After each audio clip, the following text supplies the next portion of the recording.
Hey y'all, it's Megan. Welcome back to the channel. Glad y'all are here today.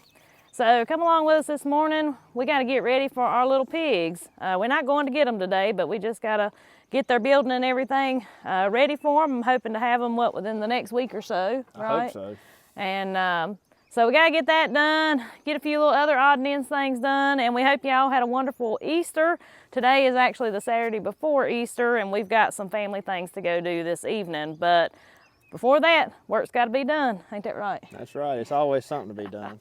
So for those of you that are new around here, this is our pig setup, and you can see just through the years things have accumulated on the little porch here, but we do our pigs in kind of a three-step process that I'll show you here. So first is their piglets, which you'll see this in real time when we get them. They'll be in this little area here till they get used to us and they get a little bigger.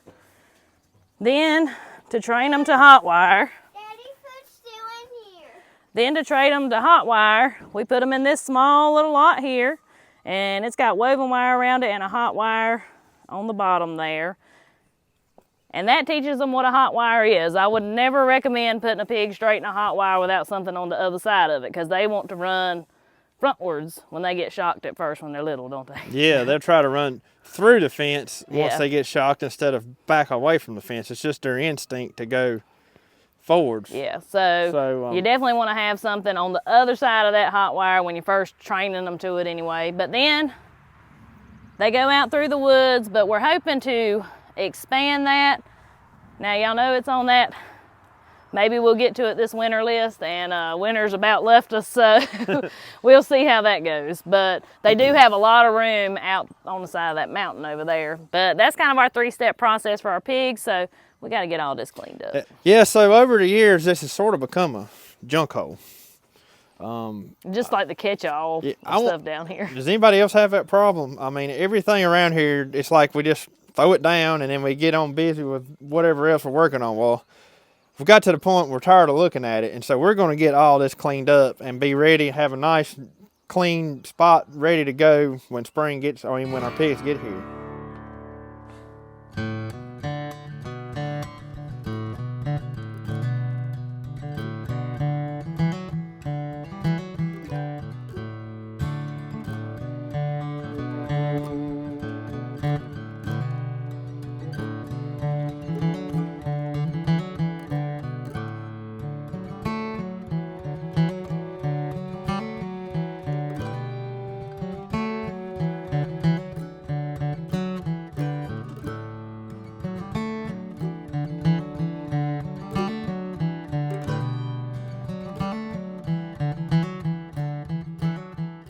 Well, we're about to get it licked here. Hopefully, we won't let it get like that again. No, we won't. We were just talking about it. Andy built this building. It's probably been, it's close to 10 years old, I think. But our door here has seen better days. It was built with untreated lumber, but I mean, I think to say that it's lasted 8 or 9 years right under a eave, that it ain't too bad. Yeah, so let's walk around here and show why it looks like that. So all the outside walls are untreated lumber, and they're fine because they're under shelter there.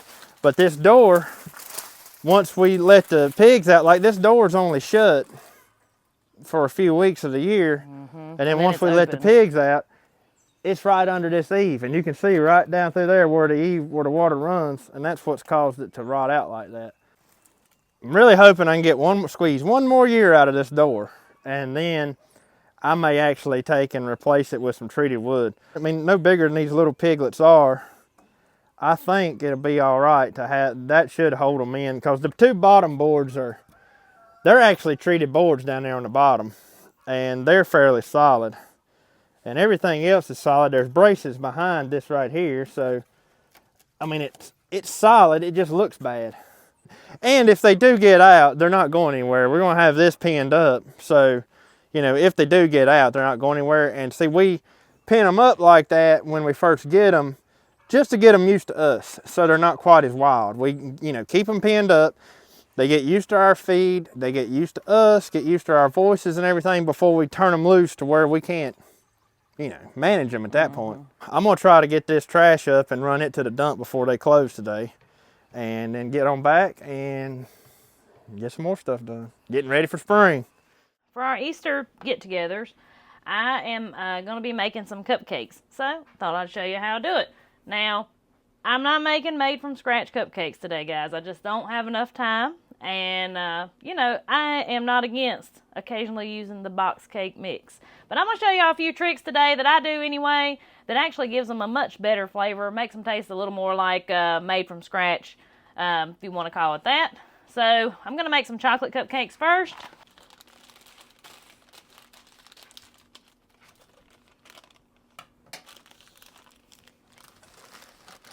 So when you're making your box cake mix, the first thing it calls for is 1 cup of water. So instead of water, use milk. You're going to give it a little different taste doing it that way. All right, we're going to add in a cup of milk.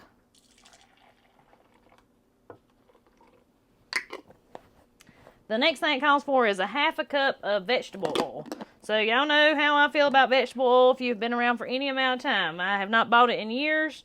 So what I do to replace that, you can either, if you render your own lard like we do here, I do a 1/2 cup of lard. Or if you want to use butter, which is also absolutely delicious to add instead of the vegetable oil, you would do a whole cup of butter instead of the 1/2 cup, just because butter doesn't have quite the fat content that just pure vegetable oil does. So you will need to like double whatever the vegetable oil it calls for. So let me get that here. But where the lard is pure fat, it's okay to do the same amount here.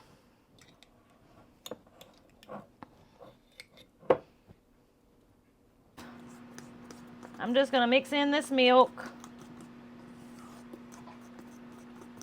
In the past, I've also added a little extra sugar, but I ain't done that much lately, and they're better than if you just follow the directions anyway.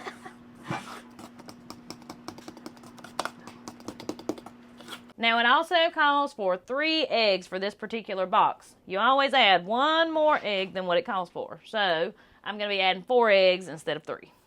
And I know that I should beat them in a separate container, but I did not.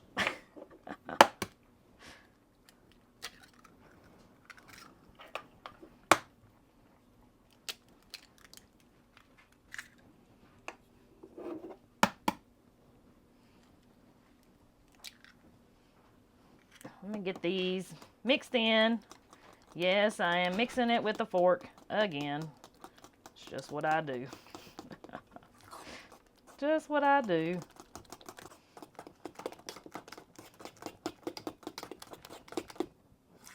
Now I'm going to add in my lard. Looks like it was just a hair over a 1/2 cup. That's fine. You ain't got to get too technical with this stuff. I mean, at least I don't. You can, but I don't.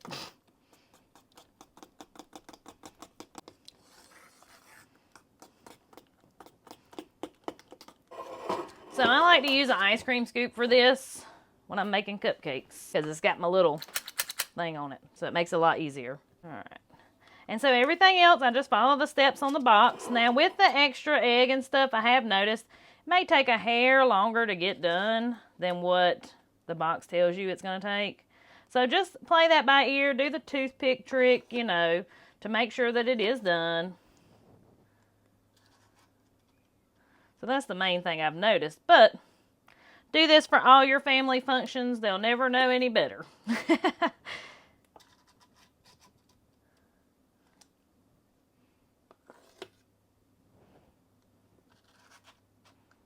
And I always get a little carried away, so my cupcakes never make what the box is telling me that how many cupcakes it's going to make. I always have gigantic cupcakes. They're still good, though. It's fine. I should measure it like the box tells me to measure it, but y'all know how I do things. And we'll see what they look like when they come out. So, y'all saw us, I don't know, a video or 2 ago, getting some of the compost out of this chicken coop here.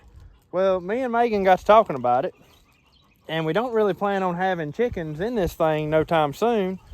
So I'm just going to pull the wire off the top, and we're going to actually grow some of our garden in this chicken coop here and just grow it directly in it. I'm going to get the wire off the top and get everything out that's kind of in my way. And I'm probably going to go ahead and shovel some of the dirt out though, because I do need some to fill some pots and stuff. But anyways, we got to thinking, and was like, well, you know, this would probably be a good spot to grow some garden stuff, especially since we're not going to be using it. It's not that easy to get the compost out of here. So why not just use it where it's at? And when we do decide to use this again, or if we do use it again or whatever, I think since I'll have the top tore off of it, I'll just add to it and make it taller to where we can actually walk inside of it at that point.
The next thing I'm going to do is take out all these center braces right here that were holding the wire up, because if we do add to this, you know, we're not going to need those in there, and they're pretty much in the way for walking around in there.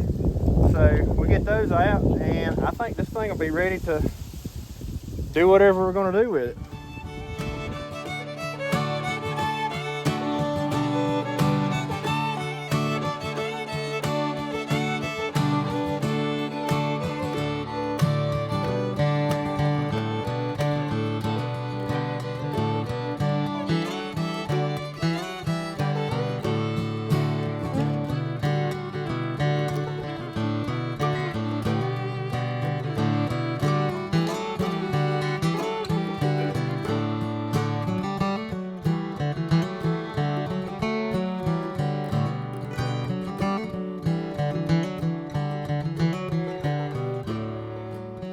So y'all let me know what you think about this. I mean, I think it's gonna be a pretty cool spot to grow something. We've got a fence around it already, so stuff can't get into it.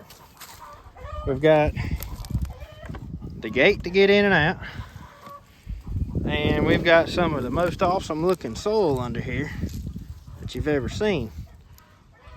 So this will be pretty cool. Like I said, it probably will become a chicken coop again eventually, but for this year, I think it's gonna grow vegetables. So just got my cupcakes out. Show you them there. Told you, prone to making giant cupcakes. Every time I make them, I do this to myself. But they are absolutely delicious. I promise you that. I did the toothpick test on all of them, and they're all done. It ended up taking them, I think the box called for 14 to 18 minutes, and it actually took them right at 18 minutes. So like I said, I just kind of play that by ear with the toothpick test. Just where you do add the extra ingredients, sometimes it takes a little longer. So you do have to keep an eye on them. But I'm going to let these cool, and we'll get some icing on them. I just come inside to eat lunch here, and while I'm in here and I was thinking about it, I was in here checking on my plants, and I want to show y'all the tomato plants and stuff we planted a couple videos back. Look at there. Every one of them. Just about as popping through. We still got a few right in here that they're not popping yet. And then our cantaloupes, see them there, they're coming up. Right there. Our peppers are still looking really good. Then the watermelons have just started popping out of the ground today. So everything's looking really good. So this right here is our seed starting setup. And as you can see, it's hanging from the ceiling up here. It's on a pulley system. That light right there actually came from Hoss Tools, and so did the heat mat. And then I've got this extra light right here on the sides because this light ain't quite long enough to reach. So I put my other grow light down here on the sides just so the end plants could be getting some light too. But I'm really happy with this, y'all. This is looking really good. Try to get a better look. Those little tomatoes.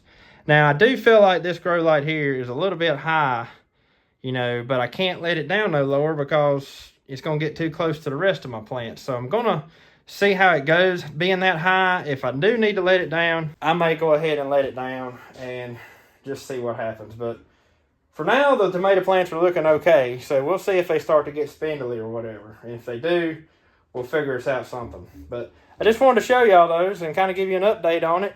And everything's looking good. Well, while my cupcakes are cooling, we got to do a little bit of work to these raised beds out here.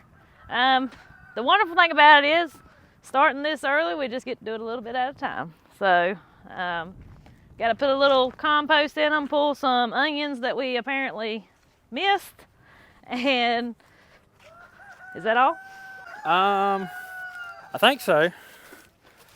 We got a few onions there that we didn't pull last fall, I guess. Did we miss them? That's what I'm trying to remember. I don't know if we missed them or if we just didn't pull them because they were small. But they actually look decent now. They'd probably make some good onions if we was able to leave them. Yeah, probably. But we don't want onions here right now. I do know that we had potatoes in here, apparently, that we missed. And you can see they got frostbit. Right there they are. They were already popping up, and then we had a frost a few days ago, and it bit them back. So while they're bit back, we want to go ahead and put the compost on top of them. I'm kind of hoping they pop on through that additional compost. If they don't, I think we got enough potatoes planted anyways. But apparently those were just some left over from last year that either got missed or something. I don't know. But anyways, we just got to do these two beds here.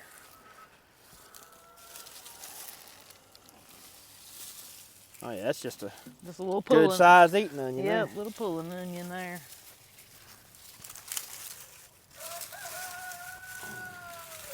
I mean, we also have plenty of onions planted too, so. Yeah.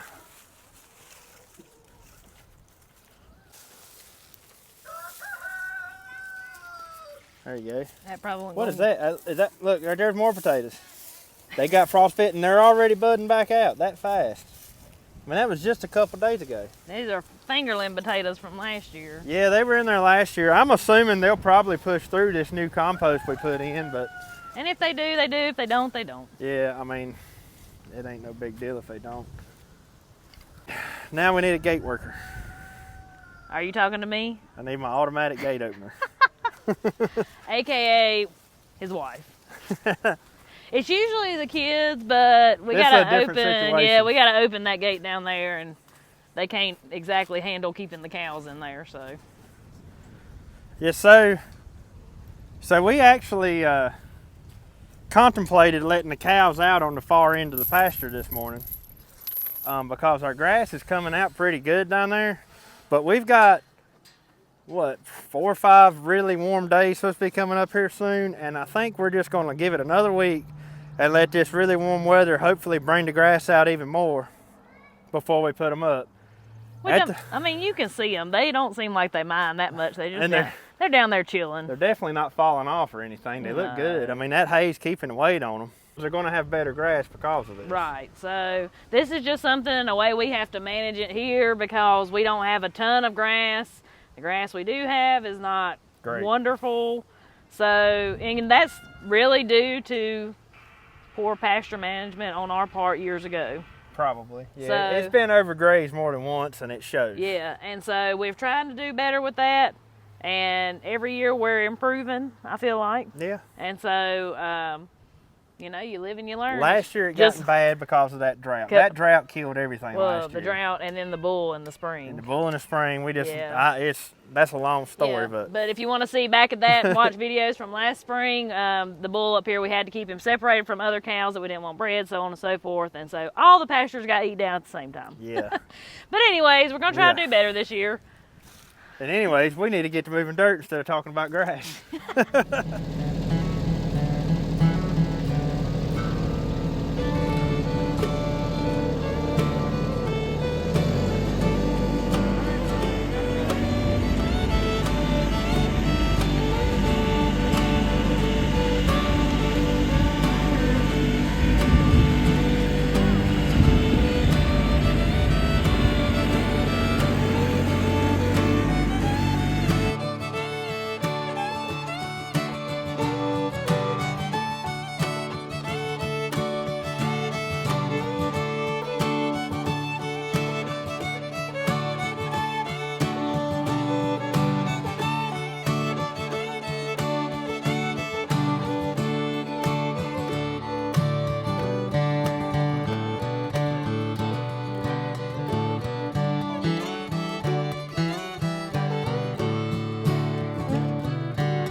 I'm pretty sure that's way more than enough compost for each one of those beds. So But it'll settle. I think we'll leave some of it piled up now for now though. And when we get rid of our greens, we may take just a little bit of it and top dress that.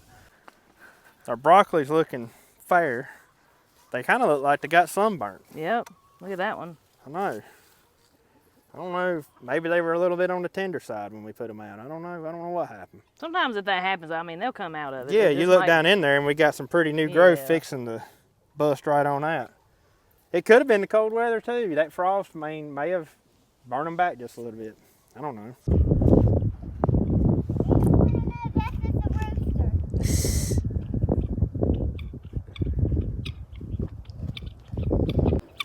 She's got these chickens spoiled.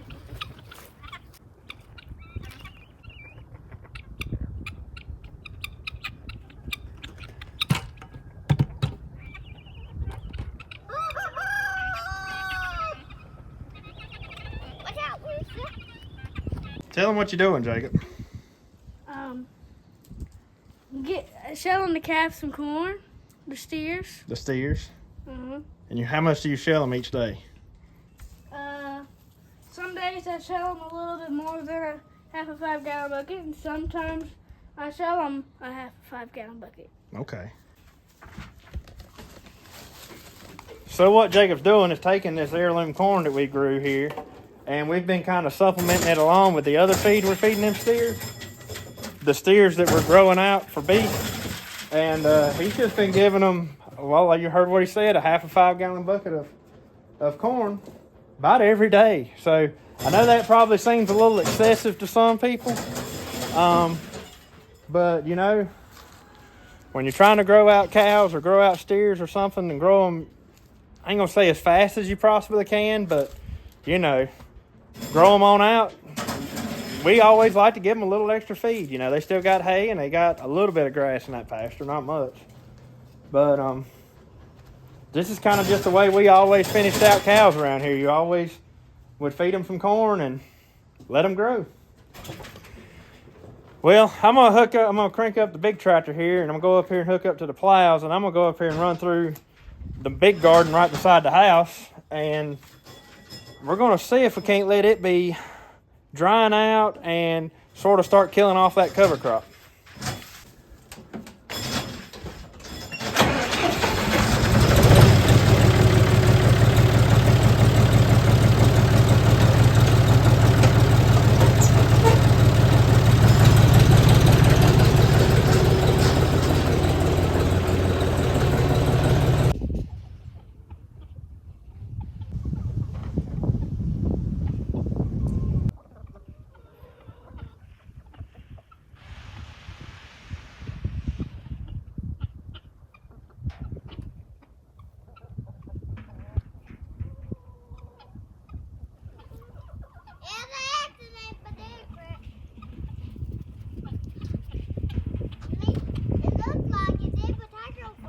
Yeah, she'll find it.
my icing on these big old cupcakes.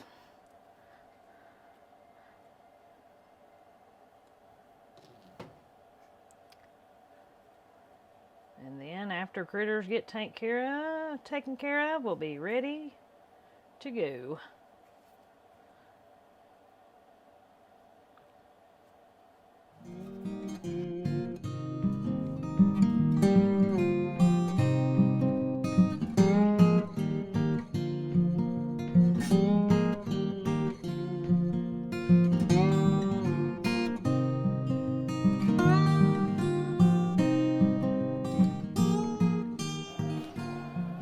There they are, finished product. They don't look too shabby. So I'm going to show y'all how I get my big tractor in the garden here, what we fixed for that. You've been seeing us go in and out the little gate up there with the little tractor, but I don't think y'all seen us go in and out with the big tractor. So I've got these turnbuckles here, and there's another one buried up in the chickweed, that just pull all this tight. And we've got the length of fence across there, and I unhook all these turnbuckles, and I'm able to just swing all this out. Come over here. Let's loosen up. Here's the ball.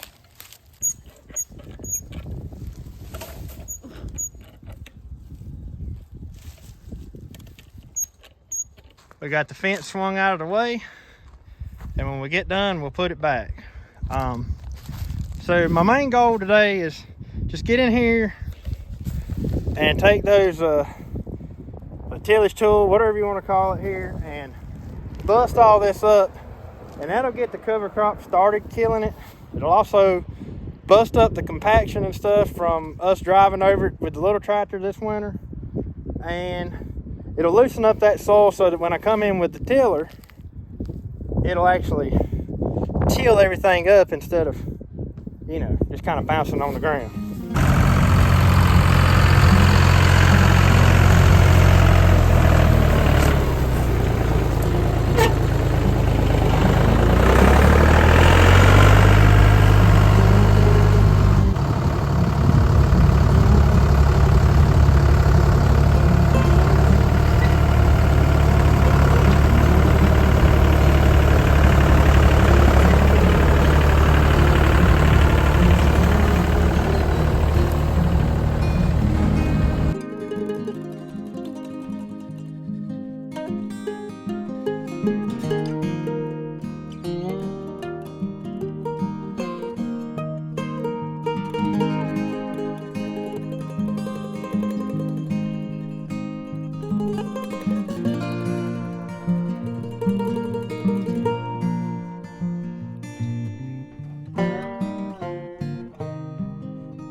Well, you can see the difference there.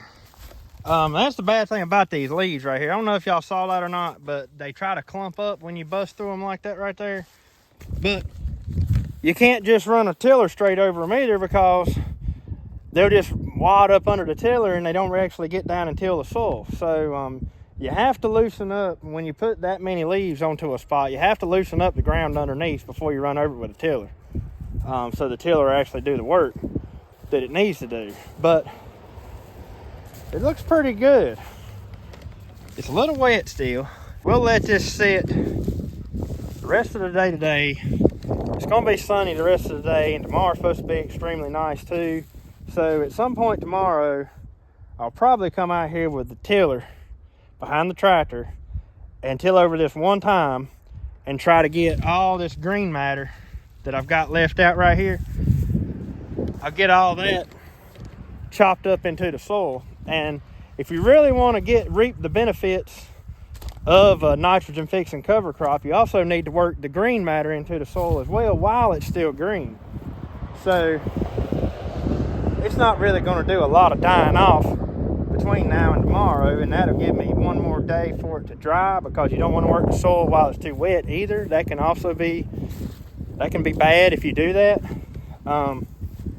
But that'll give me another day of drying here, and that should help it dry out even faster. And then we can get in there and get all this tilled up, and it will soon be ready to start planting stuff, even though we're still a few weeks away. You know, it doesn't hurt. It doesn't hurt to be ahead of the game every once in a while. Well, one last task for today. Got to get the cow milk before we go spend some time with family. So that's one thing. I've had a few comments here and there asking about milk cows and things like that, and I don't have a ton of advice. Maybe we can do a video about that one day. But one thing you do have to remember, it is a commitment, and the milk cow does not work around you. You work around the milk cow. So even though it is Easter holiday and we've got places to be, the cow has got to be milked at her time, at her pretty much regular time. So let's get this done. What's amazing to me is some cows are so good at calf sharing and some aren't. Candy is one that is, because she lets her milk down as soon as she walks in this thing. She ain't like Belle. Belle, on the other hand, will hold on to it as tight as she can hold it. Hers is only for the calf. Yep. Until the calf's gone. Then once the calf's gone, she's fine. What's amazing to me is how a cow can hold on to their milk. Yeah, I know. It's wild.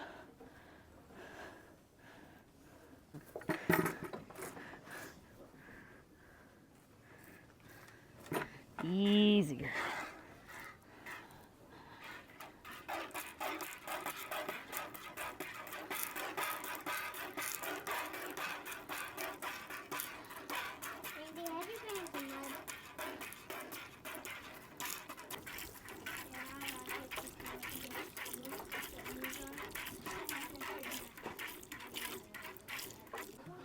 Well, y'all, we hope you enjoyed today's video, and as we always say, we'll see y'all on the next one. Y'all have a good one. See you later.